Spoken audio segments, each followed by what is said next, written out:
Hey, time for Analyze Math and History, and we are going to take a look at ambiguous triangles. Huh? So, what are ambiguous triangles? So, before we understand what to do with that, we're going to solve this problem and see what happens. So, here is a triangle, and it's not a right triangle. Right over here is 51 degrees, which is the measurement of angle A. Your lowercase a side length is 5, and your lowercase b length is 11. But what we're trying to do is try to find what the measurement of b is. Just so you know, this type of triangle, even though it's not right, we have a side angle. So the information we are given is that this is a side angle, and that is actually going to be very, very important because something bad is going to happen. So let's get started. The sine of A, the sine of A divided by A equals the sine of B divided by the lowercase b equals the sine C, which basically they're all proportional when we've looked at the formula right over here. But what we're going to do is, since we're using the b for our answer, we don't need the c. So all we care about is using these two parts of the formula. So let's think. We're trying to find the angle. So what I'm going to do is I'm going to flip these. It doesn't really matter what you do, but I'm going to flip these to make it more easier to visualize and see what happens, and see why our sine is actually really bad. So we have 5 divided by the sine of 51 degrees. That is because we have 5 and 51 degrees, which is the measurement of angle A. And that is going to equal the b, which is going to be 11. So 11 divided by the sine of, we're going to denote this as the letter x, because we have no clue what the sine of b is. Or we have no clue what the measurement of angle b is. So if you were to solve it all out, you're going to get the sine of b is going to equal 1.7. Because since this is a proportion, you somehow would have to do the butterfly method, where you do the sine of 51, transform it, then multiply by 11, then divided by 5. So the sine of x, or the sine of b, is going to equal 1.7. But in order to solve what the sine of b is, we have to put this into a negative. But here is where the bad part happens.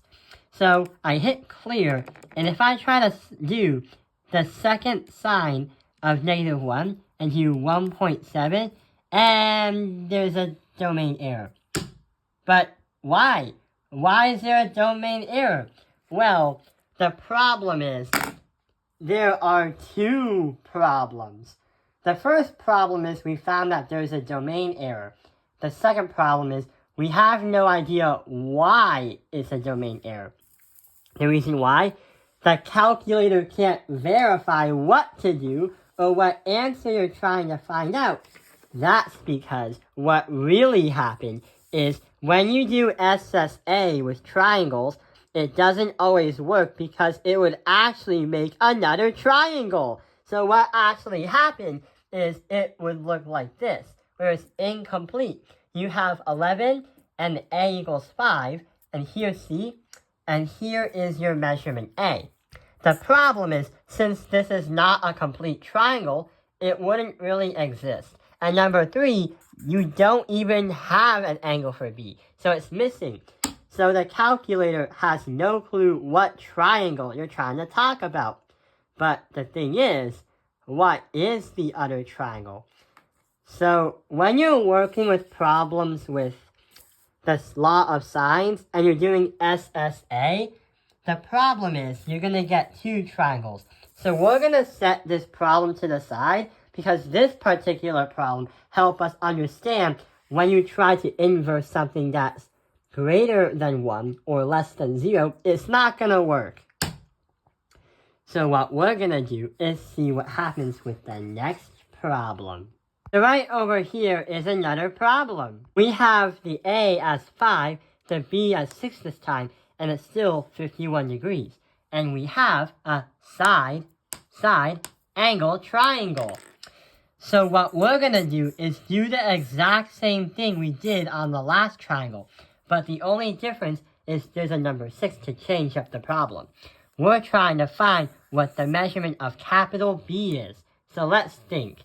We have the formula, the sine of A divided by your side A is proportional and equal to the sine of B divided by the lowercase b. We don't need the c because number 3, we don't have any values for c, and that's not what we're trying to solve for. So let's think. What can we do? Well, if we flip-flop the thing again, where we say a divided by the sine of a, and then that's going to be lowercase b divided by the sine of b, we would get 5 divided by the sine of 51. And we're also going to be equaling that to 6 divided by the sine of b. And what we're not trying to do is we're not trying to put it into a -1 and do the inverse. If you've done the math on a calculator, when you do 6 times the sine 51, make sure you do sine 51 first, transform it, then do 6, then divide by 5, and that will be your sine b. And that's going to be equal to 68.4 degrees. So here is what happens. Here's where the problem comes in. If we take a look at another triangle, looks like we put the answer right here on the measurement of B. But the problem is, this is just one answer. We knew from the beginning that this triangle is SSA. Therefore, this is only one triangle. SSA and a law of sines actually creates another triangle.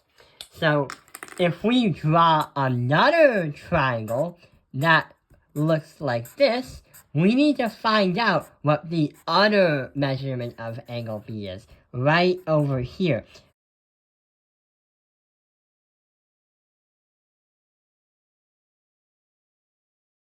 And I'm going to label that B2, because this one goes to that one, but we don't know what that one is. So what is the answer and the measurement of the second B angle? Well, in geometry and trigonometry, when we prove things, we can assume that there are straight lines. From here to here to here, we can assume is a straight line. Therefore, we can say that B1 and B2, the question mark in 68.4, are supplementary angles. So we can say 180, subtract that by our 68.4, and that is going to bring us to our mystery angle of the other triangle. So here is what's happened.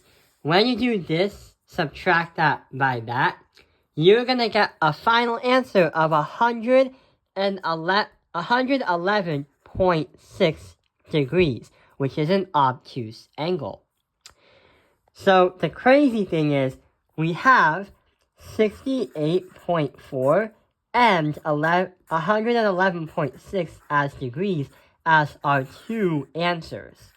Remember, side-side angle triangles, when doing the law of sines, is going to bring you to two different answers, which is the reason why, if you try to do the calculator by inversing anything greater than 1 or less than 0, it's not going to work because it doesn't know what triangle it wants to solve.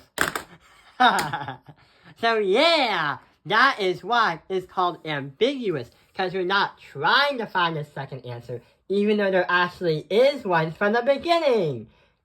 Dun dun dun dun dun dun dun dun. I hope this video has helped you understand ambiguous triangles. Thank you for watching Top Picking Lines Math Industry. Like and subscribe.